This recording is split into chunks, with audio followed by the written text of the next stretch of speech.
deep dive on StubHub. It's interesting how it came from this very well-intentioned effort to solve this consumer problem, but opened the Pandora's box. People turning this into a business, that's a side that bothers me. Allowing that just opens up way more problems than it solves. So I think ideally we don't need resale marketplaces. It's definitely a strong take. Pricing is an art. It isn't an exact science. Early 2020, the world pauses. StubHub sees a 90% decline in its revenue, and then they are in a very tough situation because he just spent $4 billion on this asset. It's nuts. You can't make this up. Later on, Forbes would write a feature story on this and call it the worst deal in history. Today, we're breaking down the business of StubHub. The company announced its IPO plans later this year. Not the best timing in the IPO market, but it was a fascinating opportunity for us to dive into this company that has had quite the journey over the past 25 years. We started the early days of the two classmates from Stanford GSB and how they came up with this idea from eBay for ticketing, and how eBay for ticketing soon led itself to becoming a subsidiary of eBay, and then a company that was spun off from eBay and then sold to a company that one of the co-founders started to then acquire the company back. And that's just scratching the surface. This is a fascinating company that says a lot about the ticketing marketplace as it relates to today, and how the secondary resellers impact the ticket prices that we see, how that shapes consumers, its relationship with Ticketmaster, and whether or not there should be more regulation, less regulation, what does the future look like for StubHub, and a lot more. And in today's episode, I'm joined by Tati Cirisano, where we break it down, share our thoughts, debate a few things about the future of the business, and a lot more. So let's dive in. All right, we're here to do a deep dive on StubHub, and I'm joined by Tati Cirisano from MIDiA Research. Do you remember your first time using StubHub?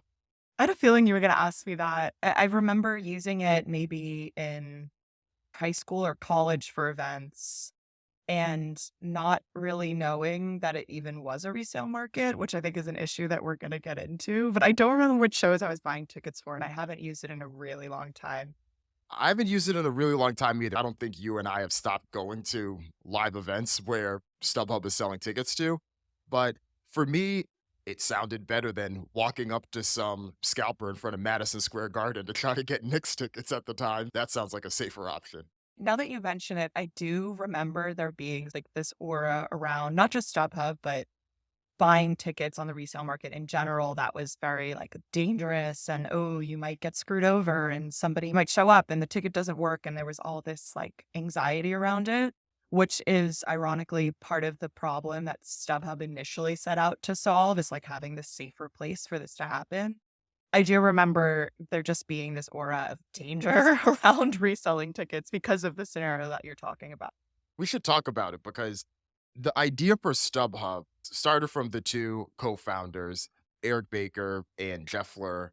The two of them, Stanford GSB classmates, but Baker spoke about trying to get tickets to The Lion King and struggling to do it at the time. This is in the late 90s, so right when it originally opened on Broadway. Between him and Fleur, both of their parents had season tickets, one to the Yankees, the other had season tickets to the Lakers. They both expressed the difficulties in trying to get rid of the shows that they couldn't attend. And it's exactly what you're saying. The process of getting rid of these tickets, it was a completely unregulated marketplace. And there were some places that you could start to do some of this stuff. eBay had some of this. Craigslist, of course, had some of this too, but it was quite unwieldy, especially on the internet back then. This was still the era where people didn't trust to put their credit card online. So it was a very interesting early 2000s, late 90s era of the internet that these two were able to capture with this company. It's interesting how it came from this very well-intentioned effort to solve this consumer problem, but opened the Pandora's box of the ticket resale market and everything that came with that. I do remember using like Facebook to try and buy tickets for things, and you didn't know if the person was real or not, or if they were really going to send you a ticket. So it did solve that problem initially, but of course it led to a lot of other things. It's important background for a lot of this. The first decade or so of the internet really becoming mainstream, there was so much consumer fear about what was happening there. So you already had what was happening in front of the venues on the real life, but then you have this online aspect. And It was tough. It was smart for the two of them to start it how they did it, though. They actually submitted it to this pitch competition while they were at GSP. They were picked as finalists, but they pulled out of the final because they didn't want to give away any secrets to the competition or have everyone seeing what they were doing too closely. So they started to double down, but it led to the first part of founder tension in the story because Jeff Fleur had decided to drop out of Stanford and go full time working on StubHub as the CEO. Baker, however, stayed at Stanford, still had equity in the company, but he wanted to get his degree. He eventually came on as president when he graduated afterward in 2001. But that was the first sign of tension between the two of them. That's a narrative that carried on, not just with the company, but with the relationship between these co founders. Reading the history of this company, it almost felt like reading a Greek epic tale of two people that were involved in this company and the ups and downs of it, and a lot of the timing being bad, which we'll talk about in the rest of the history. There was so many times reading this, especially in this past few years of disaster company or rise and fall company stories that we've seen in movies or in TV shows, whether it's the Yeah. Theranos one or the Uber story or even the BlackBerry movie that it came out a couple months ago. We need a StubHub one of these, but a few things I want to know here. So in August 2000, the company had raised $600,000 as part of their seed round. Yes, seed rounds used to be just $600,000 back then. Their idea was this is going to be eBay for tickets. So this is one of the earlier iterations of X for Y, which is a common thing that we always see startup founders do. And it worked for a few reasons. They found a market that had issues in terms of its integrity, legitimacy, and they saw how much inefficiency there was for it. They were able to get that money before the dot com bubble burst. That actually became a little bit of a challenge for them when they went back out to raise money after that seed round. But the timing was perfect. This was the era where there were a lot of ideas like pets.com and webvans, but companies like Google and companies like eBay came from this era. Yeah, and I think there's two things that were baked into their business model from the beginning that became really important. And one was that because they're taking a percentage of the total ticket sale, they're going to benefit by those tickets being sold at higher prices. The other thing was that very early on, they took the standpoint that we're providing a place for people to sell these tickets, but it's not our problem if the tickets are invalid or if the resellers are breaking any laws in their state as it applies to ticket resale. So they did say if there's a money back guarantee. If your ticket doesn't work, we'll give you a refund. But they never guaranteed that all the tickets would be valid. And they never said we're taking responsibility for any of this. They just said we're providing a marketplace for this to happen. And both of those things become increasingly important as the story goes on. It's common in a lot of marketplaces where they only charge one side the fees and the other side gets the product as the price is. They're charging both sides. In the beginning, 15% charge to the seller, 10% charge to the buyer. And as you mentioned, we'll talk about the incentives that this creates and how this impacts decisions that the company made. But this also follows a trend that we continue to see from Silicon Valley and for startups in general over the next 2 decades. It's platforms that don't own the underlying asset that they're enabling to be transacted on their platform, Right. and they're taking a take rate from that. You saw it with Uber, you saw it with Airbnb, you saw it with eBay. StubHub is a bit more unique for some of the reasons that you mentioned, and just given its distinction as a secondary, not a primary ticket reseller, that is what the platform is. And in the end, it ends up creating some issues with regulation because who is at fault? Is it the platform? Is it the seller? Is it the buyer? It starts to become a little bit tricky. They say they aren't our tickets, they're the seller's tickets. Right. Yeah, exactly. They start to see the early successes. 2002, they actually get the initial acquisition offer from eBay, which was $20 million, which is funny to look at now. But even in 2002, that seemed like a pretty sizable number that, okay, you're two guys, you just graduated from business school, still fairly young. That's still a good amount of money, but they turned that down because they couldn't agree on price. And that's something that we'll see continuing on there. But still, $20 million for an idea that was just 2 years old. Now, many seed rounds that I see are going for $1 million valuation today, but in 2002, things were a little different. Mhm. Yeah, totally. And it does reflect, as you were saying, the X for Y era of things and the excitement around those types of ideas. I want to talk a little bit about X for Y companies, many of them that just didn't necessarily work because I think it just became so much of a common trope. But you look at YouTube, that started as Flickr for video. You look at Shopify, WordPress for e commerce. You look at Stripe, PayPal, more targeted to developers, though, and even Airbnb. Craigslist for vacation rentals was the idea. So, as much as this idea has been a trope, we've seen this through line continue through and through. I might just start like an X for Y generator and just choose a business idea and go for it. Who knows what we could create?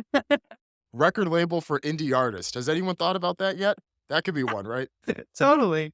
As the story continues, though, things get a bit challenging for StubHub because in 2004, we start to see more and more of this tension between Baker and Fleur.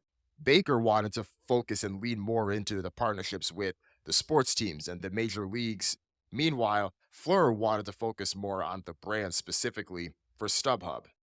At that point, if you ask Fleur, they say that they parted ways. If you ask Baker, Baker says that he was fired. The board plus Fleur had essentially pushed him out. And then Baker does a very unique thing here where he chooses to go to London. He never signed a non compete. He knew that StubHub was still some time away from having its grounds in Europe and the UK at the time. So he starts Viagogo, a direct competitor to StubHub, the exact business that he had built with Jeff Fleur in the US, but starts it in the UK and gets a head start on the secondary market in that side of the world. It's insane. Can you imagine being Fleur and finding out that there was no non-compete in the contract? It's a crazy story. It's one of those things where you just lean back and you're just like, you got to be kidding me. And it gets crazier. I keep teasing things in this episode, but there's just so much. But at this point, even despite Baker's departure, StubHub is doing well. By 2005, they have $50 million in revenue. By 2006, they have $100 million in revenue. 2006 was actually the year that Baker had launched Viagogo. But at this point, StubHub is still doing its thing. It becomes profitable at that point. And then 2007 is where things really start to change. So that's when eBay returns. eBay makes a more lucrative offer. This time, they agree on terms for $310 million.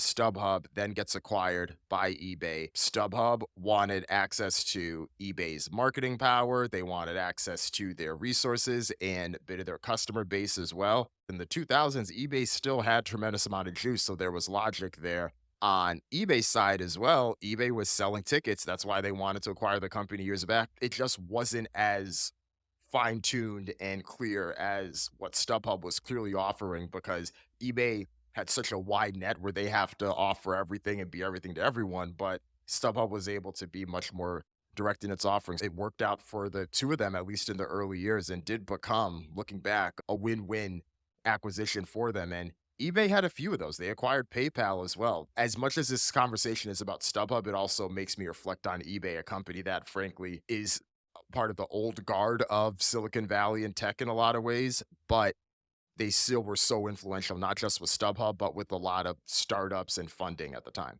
And it was a kind of the perfect brand fit, right? It's like eBay is trying to become this de facto place for reselling all sorts of items. So why not also have a ticket resale marketplace? At this point, StubHub is getting more and more attention, more and more traction. They also get more and more legal issues that come with it. And they're starting to get sued by different people, including sports teams. And I'm glad as we're prepping for this, you brought up the New England Patriots suing and taking legal action against StubHub. So we should dig into that. This case was just a really good example of the challenges of legislating the resale market and also what sort of defense StubHub is taking to these claims. So basically what happened is at the same time as all these other sports teams are gleefully partnering with StubHub, the Patriots come out and sue them, claiming that StubHub was creating a space for fans to both break anti-scalping laws in Massachusetts and also the Patriots' own ban on fans reselling tickets for profit. The Patriots have attempted to sue individual fans for this, many times. And they actually, through this lawsuit, one of the wins that the Patriots did get was receiving the names of 13,000 fans from StubHub who had either sold tickets or bought them. Nothing ended up happening with that. They didn't pursue legal action against them, but they got those names, which is pretty crazy. Some of the intricacies of this are, so this Massachusetts law does cap ticket resales at $2 above face value, which is pretty significant. That seems like it should be the solution to getting rid of this resell for profit side of things. But that law is basically just rarely enforced, in part because the burden is on companies like the Patriots to sue. Nobody's really paying attention to this, especially I think back in 2016. It's way more of a hot topic now. So the law exists, it's not really being enforced.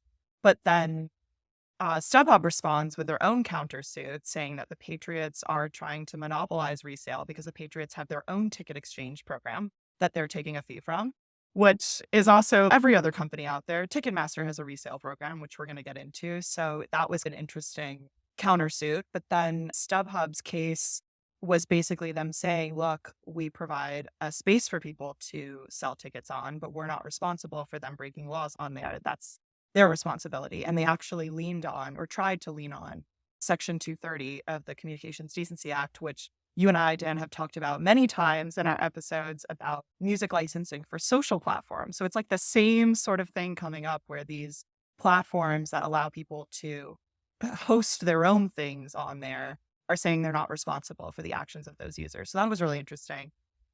This case basically got settled because it was taking 3 years. Neither side was ever going to agree with the other. They settled for an undisclosed amount, but not before a court did hold that StubHub was not entitled to Section 230 immunity, in part because they benefit from higher sales on the platform because of their commission, and also because they never asked sellers for the face value of their ticket. So that makes it a lot harder to monitor, are people selling them at exorbitantly high amounts. I couldn't find any example of the same sort of thing happening in music where like a big artist or a management company or something sued StubHub. So this was one of the only examples I found of an entertainment brand actually suing.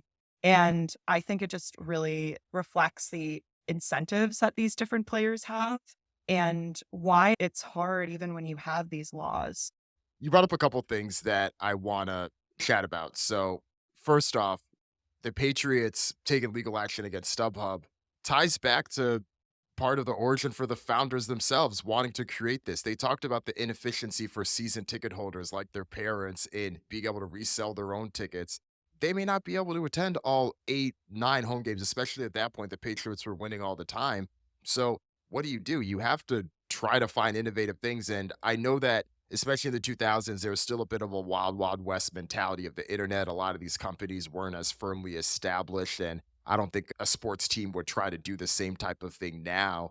The landscape has just changed in a lot of ways, but that's just the way that things were at the time.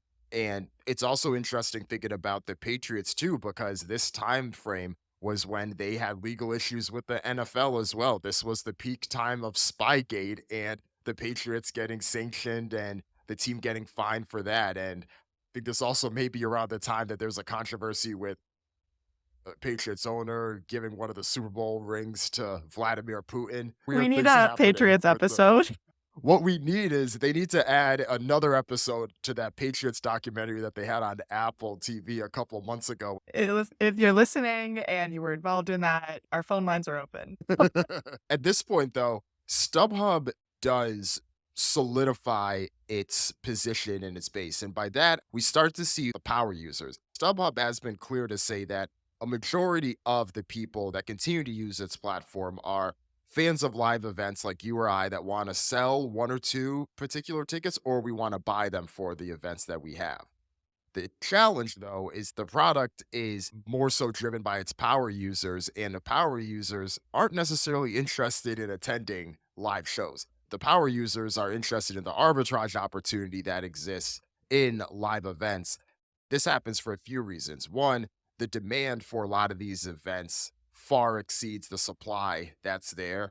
And a lot of these events will intentionally underprice their tickets to below what the market would otherwise justify because they want to make it affordable, they want to make it accessible for fans.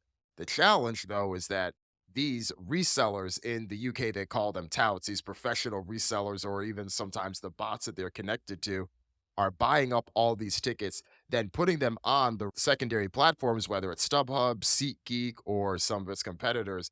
They're often either selling those tickets at higher rates, or if they're not able to sell them, they adjust the prices down. So it creates this weird additional dynamic where StubHub added a layer where they turned the primary market into more of the wholesale market where they're more serving the B2B Yeah. customers. And then the platform that is the consumer facing one, at least for the high demand concerts. For the lower demand concerts, a lot of them you could always still buy them through Ticketmaster and others.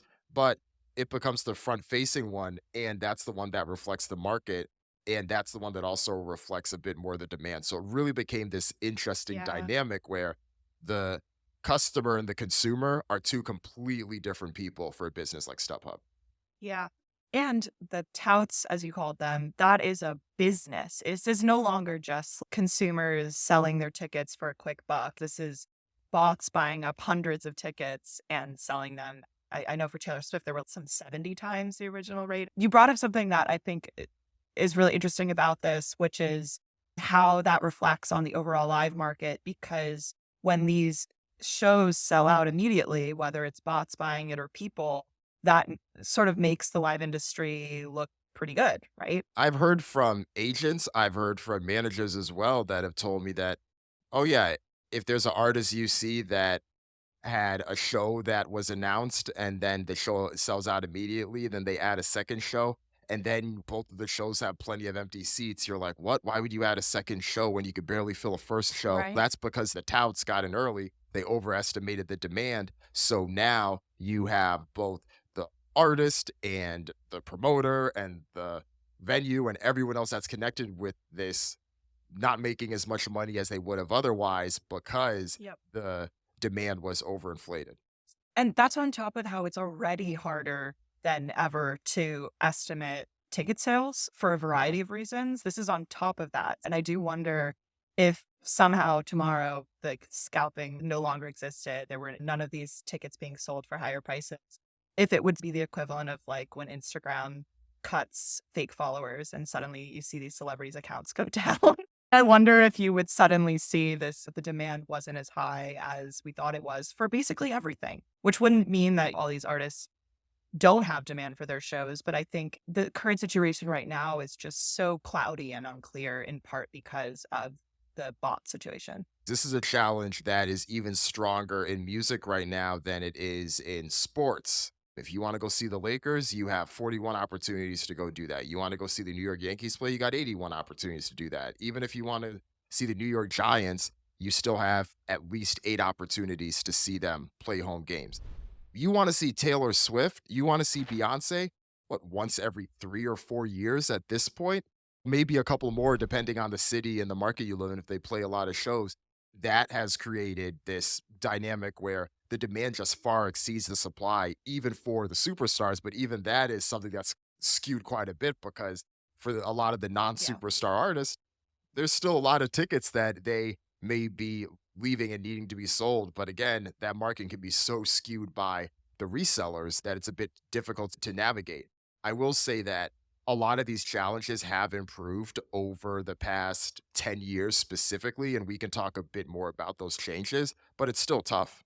Some will say that if you have a situation like this with StubHub in the resale market and people are buying the tickets and selling them for all this money and they're getting bought, that is the quote unquote real price. And actually, because there is that much demand, the ticket should be worth that much. We should touch on that. I have very complicated feelings about it. Yeah, I was thinking about this too. What are your thoughts? I think that there is an element to this where when you buy a piece of property, it is in your right to try and sell it for what you think it is worth, but that's on the consumer side. That's not what we're talking about here is people turning this into a business. That's the side that bothers me is like the scale and industrialization of what's happening. So it does feel to me like a situation where consumers do need protection. And this isn't something that we should just say, oh, that is the true price. I think I also take issue with this idea of the true price and what that even really means. Because it's like, yeah, of course, if there's a limited quantity of something and the prices are inflated because somebody bought everything and then trying to sell it, and then there's a very small percentage of people that can afford it, and those people buy it, the thing is going to sell, but that doesn't mean necessarily to me that is the price that it's worth to everyone. I think this notion of a true price, it's like true price for who? I think it's like a little bit overly simplistic because the supply and demand here is artificial. So I understand the argument that it is actually in consumers' best interest to be able to sell something at whatever they think is worth. We're not talking about the average consumer here. So I think it's a bit unfair. Part of me agrees with you for everything that you just said. You're like, the world isn't fair. No, that's a bit too reductive. I know. I pricing is an art. It isn't an exact science, despite the supply and demand curves, where Ah, especially some of these things that are highly regarded can operate more like Veblen goods and how much luxury and experience is created around that type of moment. You being able to post a picture of yourself and your friends sitting on the sidelines at a Taylor Swift concert is the closest thing that you may have to Instagram luxury that there is, whether you want to do that or you want to hold yourself wearing a Birkin bag or something like that. But those are those types of things. And when those things are priced too low, people start to question it. And it isn't just concert tickets. It could be something like a PlayStation 5. If that is $200 instead of $500, people are going to be like, wait, was this really the next big thing that I should be, waiting in line for? So it's yeah. tough. But I also agree with your logic in that, okay, if the ticket that is on the primary market is priced at 69.50, but the secondary market could accept a price that is $110 and there's still a healthy amount of tickets sold. But the aggressive tout reseller wants to put it for $300 and the crazy fan, whatever, I'll pay whatever it is. One person Yeah. could think about that and say, okay, you just overcharged that person $200. But on the other hand, you could be looked at as saying, okay, you underpriced it because this person was going to pay whatever the market would bear, right? I think that the way you just described it, though, as this is an art, it's not just a science, is exactly right. Like you have to take into account all of these other factors. It's not just what is the highest price that somebody out there is willing to pay. That's not the end of the story. I couldn't help while we were researching for this thinking about how much this is happening in lots of industries. Like we could do an episode about restaurant reservations and people using bots to buy those and sell them. Like it's happening everywhere. And I worry that if we don't start really paying attention to this with how much everything is digital and it can be bought up by bots, I worry that we're going to get to this point where we're living in a world where everything is only sold to the highest bidder. And I don't want to live in that world. So when I start to think of the bigger picture of it, it's a little bit disturbing, I tell myself at some point in my life, I'll go to the French Laundry, the fancy right? restaurant out here. If and whenever I get a restaurant Someone's selling reservation, them. someone's selling that thing for a crazy amount. Yeah. I did want to share some stats from The Guardian. They had done an analysis on this. This is back in 2016. But their analysis of StubHub had said that the largest 10% of the touts, the resellers, accounted for 80% of the tickets that were advertised on StubHub at the time. And then in 2011, when StubHub had its initial UK launch, they hosted this lavish party at the Radisson Blue Hotel. So they were bringing on their power users and courting them and welcoming them to the platform. Even if a company like StubHub does want to do more to make sure that these tickets fall in the hands of real fans and not speculators, they're incentivized to support the tout because they get a take rate on both sides of that. And in fairness, if you ask StubHub, they say that nearly half of the tickets that are advertised on its platform are for below face value. And yes, I think from a mass quantity perspective, I don't doubt that's true, just given the wide number of baseball games that are out there. But then by the summertime, half of the teams have no chance, and it's a dog day of the summer. No one wants to sit in 100-degree weather. Those tickets probably are going to be a bit cheaper. So I get that. People have questioned, oh, could StubHub's business survive if it created more regulation on the market for its tickets? But again, if you ask StubHub to do that, they'll say, that's not our job. We're just the platform. They set the tickets. And maybe they would survive. I don't know, but they would certainly be making a lot less money. So, of course, it's not in their incentive to try and strengthen these regulations. I also think one other thing in fairness to StubHub and platforms like it is it's not necessarily that easy to put in place all of these regulations, given that the laws differ in different states. So I don't know resource wise what that would even look like. But the point remains that it's just not financially in their best interest to keep those prices low. One thing that I do want to talk about is fees specifically, because a lot of consumers had issues about the drip nature of pricing, where you see the initial price and then you see the additional fee and then you see the taxes upon checkout.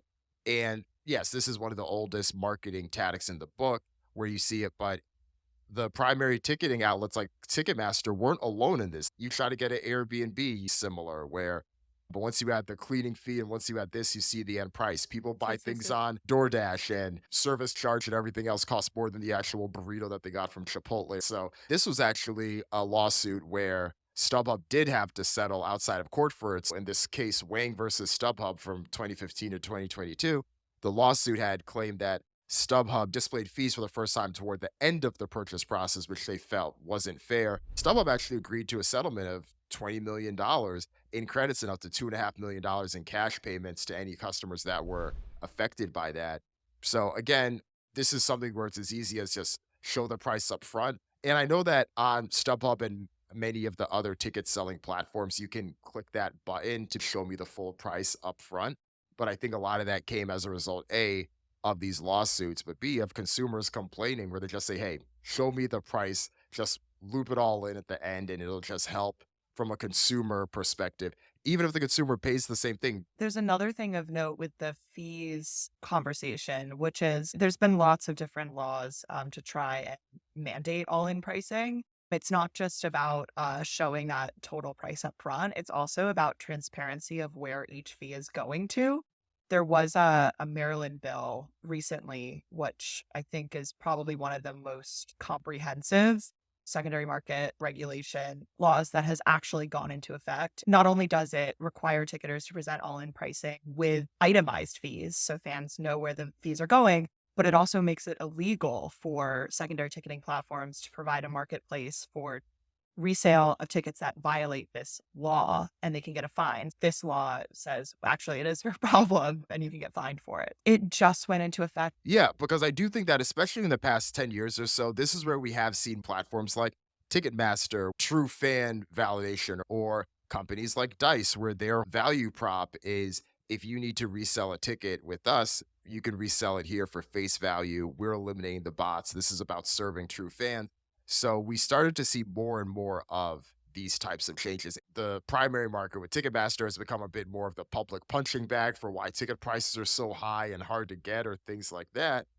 And that doesn't mean that StubHub has necessarily escaped any blame, but I do feel like in this recent wave that we've had, the primary markets have gotten a lot more flack and a lot more scrutiny for the current environment that we're in, more Yeah. so than the secondary markets like a StubHub. It's so complicated because you could easily look at this situation and say, if it wasn't for reselling platforms, the tickets wouldn't be all snapped up immediately and they wouldn't be selling for 70 times the price, and fans wouldn't be mad anymore. Really, it's not Ticketmaster's fault. But when you start to look into it deeper, Ticketmaster has their own resale market. Even though Ticketmaster has programs like the face value ticket exchange, they also have this separate resale market where they are able to take a cut of both the initial sale and then the resale. If that resale is higher than the face value price, that's technically better for them. What happens is that the face value exchange becomes an option for artists, but not the rule. And Ticketmaster isn't going to go out and say every artist has to use this because it's not in their financial incentive to do so. I think that there isn't really any one company or actor that is to blame. Everyone shares blame for different parts of this. I feel like in an ideal world, we don't actually need resale marketplaces at all. As long as we have a face value exchange program in the same place you buy the tickets, like the way Dice does, that solves the problem of fans needing to offload tickets for shows they can't go to and people needing to get tickets to shows that are sold out and connecting those. The profit part of this is just this added benefit, which I think, even though I said earlier, ideally as a consumer, you should be able to buy something and then sell it for whatever you want. I think allowing that just opens up way more problems than it solves. So I think ideally we don't need resale marketplaces, but we're too far down that path. It's definitely a strong take. In some ways, probably similar to how airlines operate, where you can't necessarily resell an airline ticket on a marketplace. It's tied to you for many safety regulation issues. Look Although like if that airlines was are it. all using dynamic pricing from the beginning for, Those tickets is it are not priced to suppress demand, right? I'm aware that's a very hot take. I feel good about it. I feel strong about it. I don't really see what purpose it is serving rather than allowing people to profit off of tickets. If there was a way that just allowed it to truly be restricted to the true fans, then I think that it would be much more favorable. But it's one of these things where the intended use case got taken over by people looking to make a buck, Exactly. right? I also think that there's an in between to what I'm saying, which is that you simply, the price can be. Because if you said, oh, you can only sell the ticket for 10, 15% above the face value, the average consumer can still make a quick buck, but it's not enough of an incentive for people to create companies, bot farms to do this as a business. Mm. Would you say that you feel similarly about this in music the way that you would in sports as well? I haven't thought about it deeply enough, and I don't go to enough sports games to know. Okay. The reason I ask is because there's an executive that I was talking to, and they said to me, every year that the Super Bowl is on, they brag about how much the ticket price costs to get into this year's Super Bowl. It costs $4,000, $5,000. And it's almost used as a point of pride to show how exclusive this event is. Meanwhile, when they talk about the price to go to a Bad Bunny show, it's seen as a symbol of the issues of the events promoter and the ticketing company. And their thought was, why is that different? Why is that the way that things are? I do think one factor is how everybody watches the Super Bowl, and that's fine. Even if you can't go, it's still a thing you want to do. Whereas for music, we're not watching the concert. So it becomes this thing of people feel like it's unfair to lock people out of this cultural experience. Whereas for sports, you still have access to it in some form, even if you can't go and spend $5,000 to get in to the stadium. I think it gives people a different connotation of what they think they should be entitled to. Yeah, I get your point. The counter would be that more and more of these concerts and festivals and things like that have their own live streams, and those live streams are getting better. But I get what you mean, though. It's Yeah. not the same It's not the as a same Super Bowl. culturally. Yeah, Yeah. exactly. And I'm not saying anybody's right or wrong in that, but I think those are the arguments that people would make. And with that, we should talk about the past few years for StubHub because some interesting things have happened. The beginning of 2019, there's more pressure from eBay and a few of its activist investors that want to see eBay spin StubHub off from the company. And their argument is that they want eBay to focus more on its core assets and they see StubHub as a business that didn't necessarily add value in that type of way. The two activist investors are Elliott Management Group and Starboard Value LP. And they both owned around 4% of the company. So they announced that they wanted to sell and spin off the company. And guess who's interested in buying up that company? Viagogo and its co founder, who is also the co founder of StubHub, Eric Baker. He's back and he wants to buy back the old business. What a revenge story. Viagogo acquires StubHub for $4.05 billion. And in that acquisition, they merge the two companies. But there are a few hurdles because there are several regulatory pushbacks from the CMA in the UK that see this as an antitrust issue. And they force the company to sell off StubHub's UK operations as part of this business for the two companies to come together. And interestingly enough, Jeff Fleur, currently he's a VC at Craft Ventures, but he was talking about this as well. And he said that as part of this, Viago should just spin off StubHub completely because this deal couldn't go through And someone implied that Kraft Ventures and he himself should go then and buy back StubHub because at this point, Jeffler wasn't involved in the company either. That didn't end up happening. Company was able to sell off the asset as planned. The deal first gets announced towards the end of 2019 and early 2020. This is when you start hearing more and more buzz about what's happening with this coronavirus, what's happening with this COVID 19. The World Mhm. Health Organization says that this is going to be a state of emergency. And Eric Baker at the time, even though he was warned about it, said he saw this as something that was more focused in Asia, didn't think this is going to be a big threat to the business. And at the time, Viagogo takes on a considerable amount of debt. That deal that they used to acquire StubHub was half of it was financed through debt. 1 month later, the world pauses. StubHub sees a 90% decline in its revenue. And then by the end of the year, they are in a very tough situation because he just spent $4 billion on this asset and people aren't going to shows anymore. It's nuts. You can't make this up. It's such a crazy story. Later on, Forbes would write a feature story on this and call it the worst deal in history, which is gonna sting. Clearly, they've come back from it, but that's really tough. And I think one other crazy detail about this is that because of the ongoing antitrust investigation, Gogo and StubHub were forced to navigate the pandemic while operating completely separately. So they couldn't even work together on how are we going to get through this as a company. They had to do that separately. So just to make things even harder, just an insane situation to be in. And then with StubHub, we see the layoffs, we see offices closing. It used to be headquartered here in San Francisco. They closed down several others, consolidating the operation, putting employees on furlough days.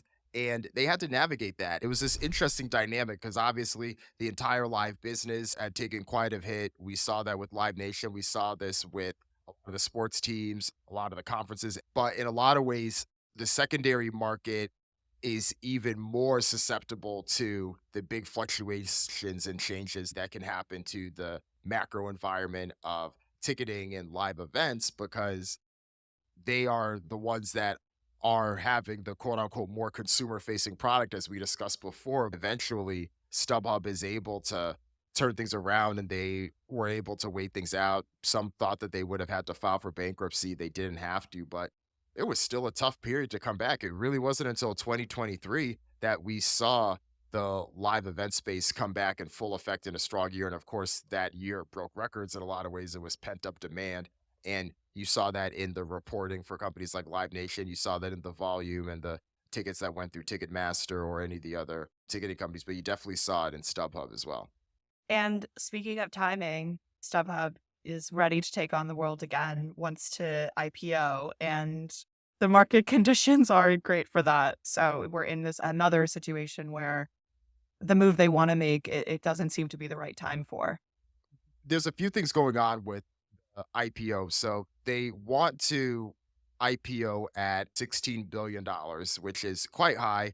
This, of course, is combined with StubHub and Viagogo, which is being positioned as StubHub. But there are reports from the information and others that thought they'd probably be closer to half that number at around $8 billion.